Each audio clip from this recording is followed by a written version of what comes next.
Welcome to Storytime Saturday. Grab your favorite drink, find a cozy spot, and let your heart open to a transformative journey. I'm your host, Mary Walker, and the title of today's story is The Real Spiritual Battle. It follows Alexis as she reflects on the power of free will.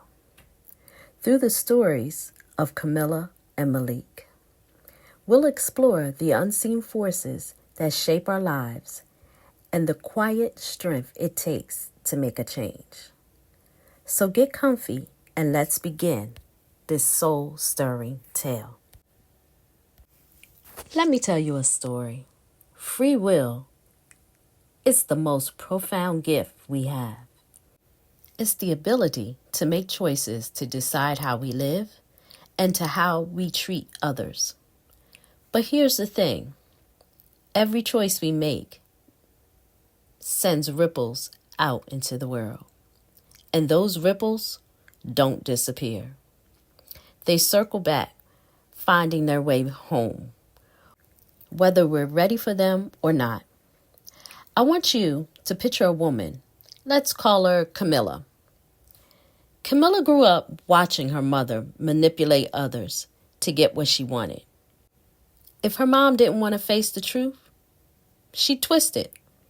If someone stood in her way, she'd find a way around them, no matter the cost. For years, Camilla believed this was normal. It was survival, right? So she followed the same path, using people as stepping stones. At first, it worked. She climbed ladders, got what she wanted, and left others in the dust. But over time, something strange happened. Camilla started noticing that the people around her were just like her, cold, manipulative, and distant. She felt alone, constantly watching her back, wondering who would betray her next. Life became a series of battles, and she couldn't see the connection between her actions and her reality. That's the thing about free will. It's powerful, but it's also reflective. The energy you send out shapes the world around you. Now let's shift to another story.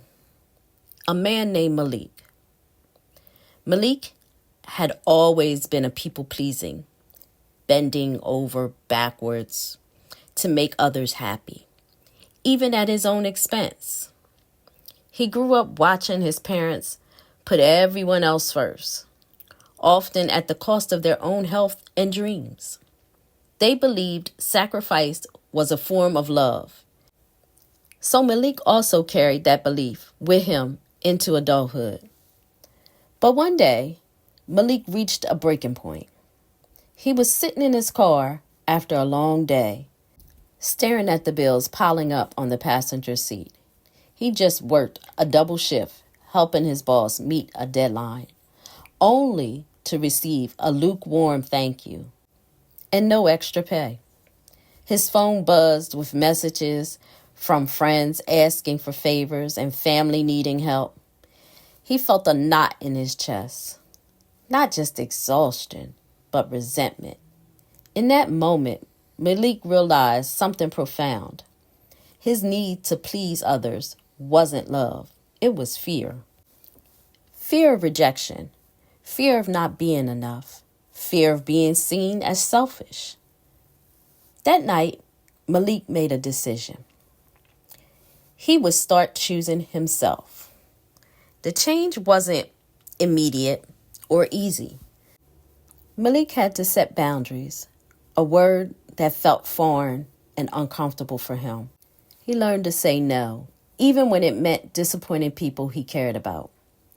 He started small, declining a friend's request for the last-minute help, taking a weekend off to rest instead of visiting relatives, and carving out time for a passion he had long ignored, painting. Over time, something magical happened. Malik's relationship began to shift. The people who truly cared about him respected his boundaries, and those who didn't slowly drifted away. He discovered that saying no to others sometimes meant saying yes to himself, and in that yes, he found peace. His paintings became a source of joy and expression, and for the first time in years, Malik felt alive. That's the real spiritual battle. It's not just about overcoming others' expectations or inherited patterns. It's about the courage to choose yourself, to honor your truth, and to love yourself enough to let go of what no longer serves you. This battle isn't fought with grand gestures, but with everyday decisions, choosing compassion over control, honesty over fear, and self-love over self-sacrifice.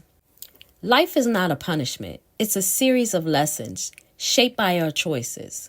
Camilla's actions mirrored an inner world rooted in selfishness and manipulation, while Malik's choices showcased his bravery to prioritize himself, ultimately cultivating a life of peace and fulfillment. And here's the truth. You can decide which story you want to live. The battle is real, but the victory is yours to claim. Are you ready to step into the light and become the ripples of change this world needs? The choice is yours. That's the beauty of free will. As we close today's story, take a moment to reflect on the choices you've made in your life. How have they shaped the world around you? Are there areas where you feel called to step into your own light, to honor your truth, and choose yourself? Remember, the spiritual battle isn't always fought with a grand gesture. It's the small, everyday decisions. What ripples are you sending out into the world today? I encourage you to embrace your free will with intention and see the beauty in the power of your choices. Thank you for joining me, and I'll see you next time for another heart-opening journey.